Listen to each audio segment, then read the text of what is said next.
Hello my dear students, welcome back to SPC online education. आज हम लोग पढ़ने वाले हैं पोएट्री सेक्शन का जो पोएम नंबर 3 है, जिसका नाम है now the leaves are falling fast. बहुत बेहतरीन, बहुत ही बेहतर पोएम है, जो कि ये पोएम हमारी ह्यूमन सोसाइटी के लिए एक बहुत बड़े मैसेज देती है और आपको बताने जा रहे हैं कि now the leaves are falling fast का मीन्स क्या है। आखिर पोएट ऐसा स्टेटमेंट क्यों दिया है कि पत्ते तेजी से गिर रहे हैं, इसका मीन्स क्या है, what is meant by it, इसका मीन्स है क्या, तो हम लोग उस पर डिस्कस करेंगे। लेकिन सबसे पहले ये जान लें कि ये जो स्टेटमेंट दिया है, जो एक टाइटल ऑफ द पोएम है now the leaves are falling fast, किसके द्वारा कंपोज किया गया एक पोएम है। तो आप अभी जो पोएट्री सेक्शन का पोएम 3 जो पढ़ रहे हैं, जिसको कंपोज किया है W.H. एडेन। W.H. एडेन का पूरा नाम है विंस्टन ह्यूज एडेन। तो अभी हम लोग स्पेशली इस पोएम की जो पोएट है उनके बारे में जानेंगे कि ये W.H. एडेन जो आप देख रहे हो, इनका डेटा क्या है, इनका जीवनी क्या है, इनका इंट्रो क्या है, उसके बारे में जानेंगे। तो लेट्स बिगिन। सबसे पहले इसको एक बार पढ़ेंगे हम लोग और फिर बारी बारी से एकदम वर्ड बाय वर्ड सीखने का प्रयास करेंगे, इसके बारे में जानेंगे। और इंट्रो सेक्शन से बहुत सारा क्वेश्चन आता है हमारे एग्जामिनेशन में, तो चलिए शुरू किया जाए। ये जो आप now the leaves are falling fast देख रहे हो, इसका मीन्स होता है अब पत्ते तेजी से गिर रहे हैं। तो एक बात ध्यान रखना, पत्ते को तेजी से गिरने का जो संबंध है मानव जीवन का क्षय होना। ऐसा नहीं कि पेड़ से पत्ते गिर रहे हैं और उनको फालतू कोई काम नहीं है, उसने कविता लिख दिया। पेड़ है, पत्ते हैं, गिरेंगे ही, लेकिन यहां पे पेड़ से पत्ते गिरने का जो संबंध है वो मानव जीवन का क्षय होना, मानव जीवन को समापन होना है, the speedy arrival of death. आज मानव जीवन बहुत गति में जा रही है, किसकी ओर, अपनी लास्ट डेस्टिनेशन की ओर, डेथ की ओर। उसके बारे में यहां पर पोएट लिखते हैं। और हालांकि इसके स्टेंजा वाइज हम लोग आगे पढ़ेंगे अगला पार्ट में। आज हम लोग केवल इंट्रोडक्शन पढ़ेंगे पोएम के बारे में, फिर इसका पोएम का जो स्टेंजा है उसको लेकर बारी बारी से पढ़ेंगे, पार्ट बाय पार्ट पढ़ेंगे, ताकि आपको बेहतर समझ में आए। तो देखिए यहाँ पे ये जो W.H. एडेन है, इसका पूरा नाम होता है Wystan Hugh Auden. He was born in 1907 to 1973, who won the Pulitzer Prize in 1948 for his collection The Age of Anxiety. He was a versatile and intellectually vigorous poet, verse dramatist, critic, translator and editor. कहने का means ये है, W.H. Aiden जो है ना, ये एक versatile poet है।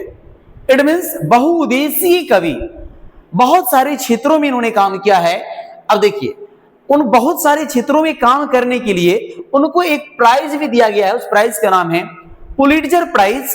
और ये प्राइज इनको मिला है 1948 में। और किसके लिए मिला है वो भी जानिएगा। ये प्राइज उनको मिला है द एज ऑफ एंजाइटी। और द एज ऑफ एंजाइटी क्या है, तो एज ऑफ एंजाइटी है ए पोएम ऑफ कलेक्शन। उनका एक कलेक्शन है जी, फॉर हिज कलेक्शन समझते होंगे, जिसमें बहुत सारे वर्क्स हैं। तो ये एक प्राइज उनको मिला है। यहां पर 3 क्वेश्चन बन रहा है, इसको ध्यान से देखिएगा। सबसे पहली बात यह है कि W.H. एडेन को कौन सा प्राइज दिया गया, तो आप याद रखना पुलिट्जर प्राइज दिया गया। दूसरी बात, कब दिया गया, तो 1948 में दिया गया। तीसरी बात यह है क्यों दिया गया, तो उसका एक वर्क है जिसका नाम है the age of anxiety. The age of anxiety के लिए उसको ये पुरस्कार मिला है। अब देखिए, वो एक versatile and intellectual vigorous poet है, बहुउद्देशीय, एक जोशीला, बहुत क्षेत्रों में काम करने वाले कवि। वो एक वर्स ड्रामाटिस्ट है। ड्रामा का एक टाइप होता है वर्स ड्रामा, तो वर्स ड्रामाटिस्ट है, नाटककार जिसको बोल सकते हैं। क्रिटिक है, मैंने प्रीवियस वीडियो में, प्रीवियस क्लास में मैंने चर्चा किया था कि क्रिटिक क्या होता है। जो क्रिटिसिज्म को लिखता है उसे क्रिटिक बोलते हैं। ट्रांसलेटर भी रह चुके हैं, एडिटर भी रह चुके हैं। और poetry to him was a serious game. हाँ, रह गई बात, पोएट्री लिखना, कविता लिखना उनके लिए एक सीरियस गेम था। इस बार भी 2025 में पूछा हुआ था कि for W.H. Auden poetry was a dotted game, तो आंसर में है सीरियस गेम। जी, ये पूछा हुआ था कि पोएट्री लिखना उसके लिए कौन सी गेम है, सीरियस गेम है। Which should deepen people's self awareness. ये इनकी जो भी कविताएं होती है लोगों की अवेयरनेस पे आधारित होता है। अवेयरनेस मींस जागरूक करना, तो जागरूक करने का काम करते हैं। बट इट शुड बी, और लेकिन in no case directly affect men's political और रिलीजियस चॉइसेस। हालांकि इसकी जो डायरेक्ट इफेक्ट पड़ता है वो एक मानव की, एक व्यक्ति का जो है पॉलिटिकल और रिलीजियस चॉइसेस पे पड़ता है। His early poems exhibit his interest in political affairs. उनका जो शुरू वाला कविता था जिसमें काफी पॉलिटिकल इशू पे मुद्दा पे वो लिखते थे ideas, but his later poem, लेकिन जब वो बाद में जो कविता लिखना शुरू कर दिए, बाद में जो लिखे उसमें outwardly Christian and more personal in tone, उसमें क्रिश्चियन के ऊपर लिखा, पर्सनल टोन पे लिखा, लेकिन पॉलिटिक्स पे जाके थोड़ा सा हट गया। As a technician Auden explored variety of stanza form and metres. W.H. Auden अपनी कविता में विभिन्न प्रकार की वैरायटी ऑफ स्टेंजा का वैरायटी यूज करते हैं, उसमें मीटर्स का प्रयोग करते हैं। जो एक मीटर्स पढ़ा जाता है फिगर ऑफ स्पीच में, उसका प्रयोग होता है। He had a passion for word coining. जी, उनके अंदर एक पैशन थी। पैशन का मतलब समझते होंगे, शौक होता है, जुनून होता है। तो उनके अंदर एक चाहत थी, एक शौक था कि मेरी जो कविता हो उस कविता में वर्ड क्वाइनिंग हो, एक बेहतर वर्ड का प्रयोग हो। तो कैसे वर्ड का प्रयोग करते थे? तो यहाँ पे लिखा हुआ है word coining and using archaic words. Archaic words का मतलब होता है पुराना शब्द। जी, ओल्ड वर्ड्स का प्रयोग अपनी कविता में बहुत ज्यादा करते थे। Which makes him at times difficult to understand. कई बार तो ऐसा होता है कि उनकी कविता में प्रयोग किए गए जो वर्ड्स हैं, शब्द हैं, उनको समझना टफ हो जाता है, क्योंकि आर्किक वर्ड्स है और आर्किक वर्ड्स को पहले समझना होता है, इसके बाद में किसी पोएम में उसकी बात, उसकी अर्थ समझ में आती है। अब देखिए, बात करेंगे कि यहाँ पे W.H. एडेन जो है ना, he left England as early as 1939 to settle permanently in the United States.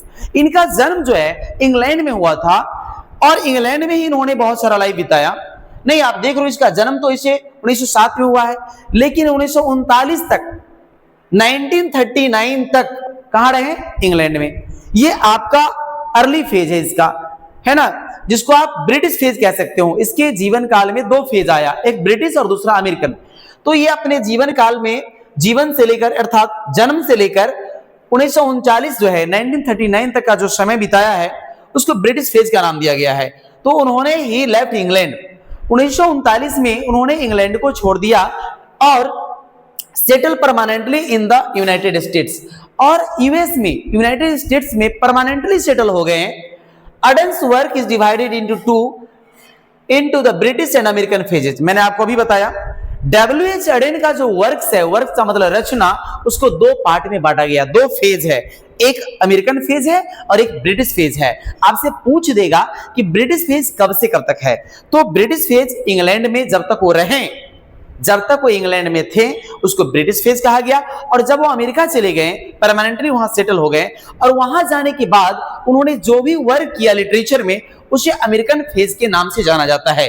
तो चलिए हम ये जान लेते हैं कि वो notable works of the English phase, English phase मतलब ब्रिटिश फेज, तो इंग्लिश फेज में क्या क्या लिखा है उसको भी जानेंगे। ये सारी उसकी रचनाएं हैं। The orators, the dance of death, looks stranger, Spain and another time, ये the notable works of the American phase. ये जो ऊपर वाला आप देख रहे हो, ये जो मैंने यहां से यहां तक बताया है, ये सारे ब्रिटिश फेज है जिसको इंग्लिश फेज के नाम से जानते हैं। और इसका नोटेबल वर्क्स अमेरिकन फेज के बारे में बात करेंगे तो अमेरिकन फेज में क्या सब आता है? New Year letter, for the time being, the age of anxiety and the shield of Achilles. ये सारे के सारे जो आप देख रहे हो, जो मैंने यहां लिखा है, ये सब आ गया अमेरिकन फेज में। तो इनका दो फेज है, एक ब्रिटिश, दूसरा अमेरिकन। द प्रेजेंट लिरिक, अभी जो आप पढ़ने जा रहे हो, now the leaves are falling fast, ये जो कविता है, इस कविता का टाइप क्या है? टाइप समझ रहे हैं ना, किस प्रकार की कविता है? तो एक लिरिक है। लिरिक का मतलब होता है गीत टाइप का, लय, ज्ञात्मक। तो इट मींस यह एक लिरिक पोएम है। तो आपको ऑब्जेक्टिव टाइप क्वेश्चन आंसर में पूछ भी देता है कि ये कैसा पोएम है, तो याद रखना लिरिक। जो आप देख रहे हो यहां लिखा हुआ है द प्रेजेंट लिरिक, जिसका नाम है now the leaves are falling fast, enact the frustration inherent in human life.